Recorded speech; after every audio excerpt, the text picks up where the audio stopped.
किसान की फसल में कीड़ा लग गया, भिंडी में कीड़ा लग गया, मूंगफली में वाइट ग्रब लगा है, टमाटर में निमेटोड्स लगा है, पपीता के पत्ते सिकुड़ गए हैं, कपास में लीपकर लगा है, कीवी के फल पकने के पहले सड़ जाते हैं। मित्र, मुजफ्फरपुर बिहार में लीची के बागान वालों को प्रॉब्लम है, नासिक में संतरे की खेती वालों को प्रॉब्लम है, नागपुर में, नासिक में अंगूर वालों को प्रॉब्लम है, हिमाचल में जम्मू में सेव वाले लोगों को प्रॉब्लम है। प्रॉब्लम ही प्रॉब्लम है, खेती में समस्याएं ही समस्याएं हैं।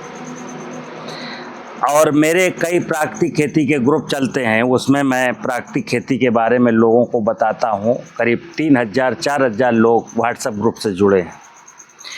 प्रतिदिन उनको कुछ ना कुछ अच्छी बात बताता हूँ, लेकिन फिर भी लोग हमको अपनी बीमार फसल का, कीड़ा लगी हुई फसल का फ़ोटो भेज करके कहते हैं सचान साहब इसका क्या करूँ। बड़ा दुख होता है, मैं क्या कहूँ क्या करूँ। क्योंकि बीमारी अगर लगी है तो फंजीसाइड डालना पड़ेगा, इंसेक्ट अगर लगा है तो इंसेक्टिसाइड डालना पड़ेगा, खरपतवार लगे हैं तो वीडीसाइड डालना पड़ेगा। अगर पौधे प्रॉपर ग्रोथ नहीं कर रहे हैं तो आपको यूरिया डीएपी डालना पड़ेगा। ये मजबूरियां हैं। एक तरफ हमारे देश के नीति निर्माता आदरणीय मोदी जी कहते हैं कि किसानों की आय दोगुनी करनी है, ज़मीन को और अधिक बंजर नहीं होने देना है, लोगों को बीमारियों से बाहर निकालना है, लेकिन कुछ नहीं हो रहा है। क्योंकि बीमारी मेरे दिमाग में घुस गई है, कीड़ा मेरे दिमाग में घुस गया है, खरपतवार मेरे दिमाग में घुस गया है, मेरे दिमाग में सिर्फ खुराफात घुस गया है। आज मैं बात करूंगा वृक्ष आयुर्वेद की। बहुत सारी आपने सुना होगा वृक्ष आयुर्वेद। वृक्ष आयुर्वेद का मतलब क्या है? वृक्ष आयुर्वेद का मतलब है माँ पार्वती की पूजा, नव दुर्गा की पूजा। ये जो दुर्गा है और जो पार्वती वो एक ही शब्द है मित्र। नव दुर्गा के 9 रूप जब हम पढ़ते हैं उसमें 9 वनस्पतियों के, जड़ी बूटियों के नाम आते हैं। 9 तो केवल दिखाने के लिए है। ये इस पृथ्वी पर जितने भी प्रकार की वनस्पतियां हैं, वृक्ष हैं, झाड़ियां हैं, ये वृक्ष आयुर्वेद, इनका एक संबंध है। अलग अलग क्लाइमेट में अलग अलग प्रकार की वनस्पतियाँ, ग्रासेस उगती हैं। उन सब का मानव जीवन से कोई ना कोई रिश्ता है। अब आज मैं आपको दिखा रहा हूँ, आपको समझाने का प्रयास करूँगा कि वृक्ष आयुर्वेद क्या करता है। जैसे मित्र, जब मैं कहता हूँ कि मनुष्य को बीमारी, ये वाली बीमारी के लिए ये वाली जड़ी बूटी खानी है, अमुक बीमारी के लिए हरड़ खाना है, अमुक बीमारी के लिए मुलैठी खाना है, अमुक बीमारी के लिए शहद में मिला करके काली मिर्च खाना है, हजारों प्रकार की जड़ी बूटियां हैं जो मनुष्य के स्वास्थ्य के लिए बनाई गई हैं। और वो जड़ी बूटियां सब इसी धरती पर उगती हैं। किसी ज़माने में जंगल में होती थी, वहाँ से पिक करके लाई जाती थी, आज इनकी खेती होने लगी है। आयुर्वेद की दवाएं बाज़ार में बिकती हैं, लेकिन आयुर्वेद का जो मूल नुस्खा है कि अमुक बीमारी में तुलसी की चाय की पत्ती पीने से आराम मिलता है, अमुक बीमारी में अर्जुन की छाल से आराम मिलता है, अमुक बीमारी में अश्वगंधा काम आती है। एक विषय हम भूल जाते हैं, ये जो प्रकृति में प्राकृतिक रूप है, प्रकृति का जो ऑटोमेटिक एक सिस्टम है, उस सिस्टम को जब मैं तोड़ देता हूँ तो आयुर्वेद का मूल कॉन्सेप्ट वहीं से फिनिश खत्म हो जाता है। क्योंकि मेरे जीवन में अर्थ चाहिए, अर्थ कमाना है। खेती में भी किसान को आय दुगनी करनी है, आयुर्वेद के डॉक्टर को भी अपना बिजनेस चमकाना है, और मनुष्य को भी स्वस्थ होना है। ये सब चीज़ें एक साथ नहीं चलेंगी। मैं अक्सर बोलता हूँ कि हम सब परमपिता शिव की संतान हैं, और मेरी जो माँ है वो माँ भगवती, माँ पार्वती, माँ दुर्गा, ये मेरी माँ है। तो धरती मेरा पिता है, शिव ही धरती, जो शिव है वो धरती का ही स्वरूप है, और धरती के ऊपर जो नाना प्रकार की, लाखों प्रकार की जो वनस्पतियाँ, वही मेरी माँ है। इनका एक जो सिस्टम, उस सिस्टम को केवल समझना है। अलग अलग जलवायु क्षेत्र में अलग अलग प्रकार का सिस्टम प्रकृति ने बनाया है। मैं मित्र अक्सर बात करता हूँ कि आप कोई भी फसल बोएं, नंबर एक, वो फसल उस जलवायु के लिए सूट करती हो, यानी वो फसल उस जलवायु में होती हो, वही फसल उगाएं। आजकल कई सारे लोग आपको प्लांटिंग मटेरियल बेच के लालच दिखा करके भग जाते हैं कि आप नारियल की खेती कर लीजिए, इससे बड़ी आमदनी होगी, आप चंदन की खेती करिए, आपको बड़ी आमदनी होगी। आपको सपना दिखाया गया कि चंदन का एक पेड़ जब 30 साल का होगा तो उसकी कीमत 3 करोड़ होगी। मैं बता दूं, उस चंदन के पेड़ को कोई 3000 का नहीं खरीदेगा, क्योंकि वो उस जलवायु के हिसाब से अनुकूल है ही नहीं। उसमें वो एरोमा, वो जो वैल्यू है जो चंदन की, वो आ ही नहीं सकती। इसी प्रकार नारियल का खेल है, इसी कई बहुत सारी प्रकार की फसलें हैं। तो नंबर एक, तो आपकी जलवायु में जो चीज़ हो सकती है वही बोने का प्रयास करें। अगला अपनी सॉइल को हेल्दी बनाएं।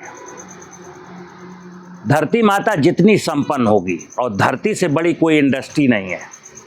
जानते हैं, दुनिया में आप जितनी भी इंडस्ट्री के नाम लो, पीतल बनाने वाली, लोहा बनाने वाली, एल्युमिनियम बनाने वाली, प्लास्टिक बनाने वाली, कपड़ा बनाने वाली, ये बनाने वाली, वो बनाने वाली, जितनी भी इंडस्ट्री हैं, वो सारी की सारी इंडस्ट्री धरती की इंडस्ट्री से ही चलती है।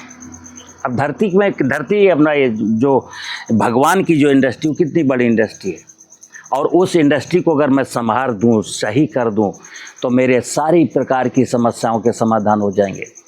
खास करके बात किसानों की है। मित्र, मैं बोलता हूँ कि धरती में ऑर्गेनिक कार्बन, ह्यूमस बढ़ाना है। अब देखिए, आपको मैं दिखाता हूँ, ये घास है, ये घास पड़ी हुई है, ये सब लान से काटी गई घास है। इसको मैं फेंक सकता था, जला सकता था, लेकिन नहीं, यहाँ इकट्ठा है। इसके बाद ये पेड़ों से गिरी हुई पत्तियां हैं, देखिए बहुत ढेर सारा। जहाँ तक आप जाएंगे पूरा कम से कम 2-2.5 फुट का मलबा जो है, ये पूरा हमारा इन्हीं पेड़ों की पत्तियां, बाग बगीचे का झाड़ करके सब यहीं इकट्ठा करता हूँ। मैं आपको ये इसलिए इकट्ठा करता हूँ, मैं भी साफ सफाई का प्रेमी हूँ, लेकिन आपको समझाने के लिए ह्यूमस क्या होता है, ह्यूमस बनता कैसे है। तो देखिए, मैंने बताई ये ग्रासेस हैं, अभी ये सूखेंगी, ये पत्ते हैं पड़े हुए, अभी ये सूख गए हैं, और मैं आपको दिखा रहा हूँ ह्यूमस बनता कैसे है। जब मित्र ये पत्ते, यहाँ छाया रहती है, छाया की वजह से एक तो नमी रहती है, दूसरा भी बारिश का सीजन गुजरा है। डिकम्पोजिशन का प्रोसेस, पानी हो, छाया हो, वहाँ बहुत जल्दी होता है। अब आपके खेत में पेड़ नहीं है, तो आपको दिखाऊंगा। आप ये देखिए, ये पत्तियाँ सूखी हैं, इसके बाद पत्तियाँ ब्लैक कलर की निकल रही हैं। ये पत्तियाँ सब ब्लैक कलर की हैं। अब ब्लैक कलर की पत्तियों के नीचे जब जाएंगे, ये जो इसको कार्बन कहते हैं मित्र। जब ये पत्ती ब्लैक कलर को प्राप्त हो जाए, तब ये समझ लीजिए कार्बन के फार्म में आ गई। इसको कहते हैं नेचुरल कार्बन, जीवांश कार्बन। अब इस पत्ती में कोई अभी माइक्रोब्स फंक्शन नहीं कर रहा है, लेकिन ये जो पत्तियां हैं, ये इसमें माइक्रोब्स फंक्शन कर रहे हैं। तो जहाँ पर ऑर्गेनिक कार्बन में, कार्बनिक पदार्थ में, जहाँ पर माइक्रोब्स अपना फंक्शन शुरू कर देते हैं, तब वो बनता है जीवांश कार्बन। अब ये जो पत्तियां सड़ रही हैं, तो जीवांश, देखिए ये पत्ती, ये घास पौधों के किसी काम की नहीं, ना ये घास किसी काम की है, ना ये सूखी पत्तियां किसी काम की हैं। और काम का क्या है? केवल और केवल जीवांश, मरे हुए जीवों का अंश जीवे। जीवहार प्रकृति का एक नियम है कि जीव ही जीव का भोजन है। कोई भी जीव ये घास नहीं खाएगा, न ये सूखी पत्तियां, वनस्पतियां खाएंगी। इनको पहले माइक्रो ऑर्गेनिज्म में डिकम्पोज करेंगे। माइक्रो ऑर्गेनिज्म की एक लाइफ है, वो यहीं पर मिल जाएगी। और जो जीवांश होगा वो अपने आप पानी के रास्ते से घुल करके रूट जोन तक जाएगा, फसल को मिलेगा, फसल मेरी हरी भरी रहेगी, उसको पोषक तत्वों की ज़रूरत नहीं पड़ेगी। और इसमें इतने ज़्यादा माइक्रोब्स हैं और हम दिखा नहीं सकते। अभी मुझे नंगी आँखों से बहुत छोटे छोटे जीव जंतु दिखाई दे रहे हैं, रेंगने वाले हैं, बहुत छोटे छोटे जीव हैं। जीवों की अद्भुत कहानी है, नाना प्रकार के जीव हैं।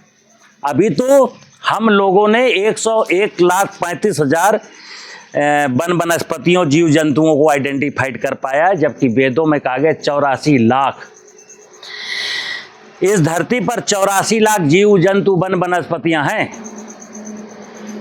लेकिन botanical survey of India and zoological survey of India ने अभी तक 1,35,000 को आइडेंटिफाई कर पाया है। बहुत सारी चीज़ें हमको दिखी नहीं, हमको पता ही नहीं है, हमको ज़रूरत ही नहीं पड़ी।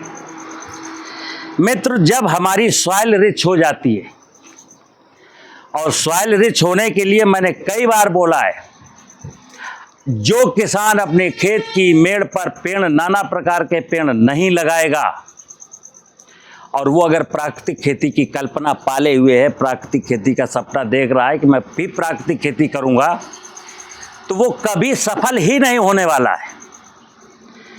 प्राकृतिक खेती के लिए जंगल की बहुत बड़ी ज़रूरत है, और जब जंगल की बात करेंगे तो अपने लिए सिर्फ आम, अमरूद, आंवला नहीं लगाना। आपको अर्जुन का पेड़, जामुन का पेड़, बरगद का पेड़, पीपल का पेड़, महुए का पेड़, जितने प्रकार के पेड़ उस इलाके में हो सकते हैं वो सब प्रकार के पेड़। कारण किसी पेड़ पर चिड़िया आएगी, किसी पेड़ पर वो आएगा, किसी पेड़ पर मधुमक्खी आएगी, किसी पेड़ पर तितली आएगी, नाना प्रकार के पक्षी, नाना प्रकार के जो है हवा में यानी आकाश में विचरण करने वाले जीव जंतु, उनका शेल्टर पॉइंट बनेगा। उनको वर्ष भर खाने के लिए कुछ ना कुछ भोजन मिलेगा। और जैसे ही जीव जगत की माया संपन्न हो जाती है, जिसको हम बायोडाइवर्सिटी या जैव विविधता कहते हैं, जैसे ही हमारी जैव विविधता संपन्न होती है, हमारे खेतों में कोई भी बीमारी नहीं लगती, कोई भी कीड़ा नहीं लगता, किसी भी प्रकार के पोषक तत्वों की जरूरत नहीं पड़ती। ये मित्र हम सबको समझना पड़ेगा। अगर सॉइल की फर्टिलिटी को हम नहीं बढ़ाने की बात करते हैं, तो फिर आप समझ लीजिएगा कि फिर आप प्राकृतिक खेती नहीं कर पाएंगे। बाजार में निरे प्रकार के लोग सोशल मीडिया के माध्यम से किसानों को भ्रमित करते हैं, मोहजाल में फंसाते हैं, उनको जुए के फड़ तक ले आते हैं। आप हींग का पानी डाल दीजिए, आप मट्ठा डाल दीजिए, मट्ठे में तांबे का सिक्का डाल करके 15 दिन के बाद उसका स्प्रे कर दीजिए। मतलब बेमतलब की चीज़ें हैं। ये जो टोने टोटके हैं ना, टोने टोटके, मैं इनको कहता हूँ टोने टोटके। जैसे कोई व्यक्ति मानसिक रूप से बीमार है और किसी ज्योतिषी के पास जाएंगे तो टोना टोटका ही हुआ। किसी ब्राह्मण के पास जाएंगे बीमारी को लेकर, ब्राह्मण महोदय ये हमारे बीमार है, तो वो कुछ जादू फूंक देगा। ये सब बेवकूफ़ी की बात है। मूल धर्म है कि हम आदि पिता सदाशिव के पुत्र हैं, और मेरी माँ प्रकृति यानी वनस्पतियाँ हैं। अगर मैं आदि पिता सदाशिव, जो सदियों से विष पीते आए हैं, महाभारत का उसमें समुद्र मंथन के बाद जितना भी विष निकला वो भगवान शिव ने यानी धरती ने पिया। और ये सारी चीज़ें जो सड़ी गली हमको दिखती हैं वो हमारे लिए विष ही तो हैं। बस इनको प्रॉपर तरीके से धरती को लौटा दीजिए। और मैंने बोला धरती शिव बहुत बड़ी इंडस्ट्री है, तो इंडस्ट्री का रॉ मटेरियल क्या है? कार्बनिक पदार्थ। इस शिव रूपी, धरती रूपी इंडस्ट्री का जो रॉ मटेरियल है वो कार्बनिक पदार्थ है। और इस इंडस्ट्री की जो लेबर है वो जीव जंतु और माइक्रो ऑर्गेनिज्म है। अगर रॉ मटेरियल सफिशिएंट है और वर्कर सारे जिंदा हैं, यानी वर्कर इंडस्ट्री में उपलब्ध हैं, तो आप चिंता मत करिए। आपकी इंडस्ट्री, जो क्रॉप आप उगाते हैं, वो इंडस्ट्री बहुत प्रेम से चलेगी, बिना किसी परेशानी के चलेगी, कोई समस्या नहीं आएगी। अन्यथा समस्याओं का अंबार लगा है। मुझे उम्मीद है आपको मेरी बात समझ में आई होगी। नमस्कार।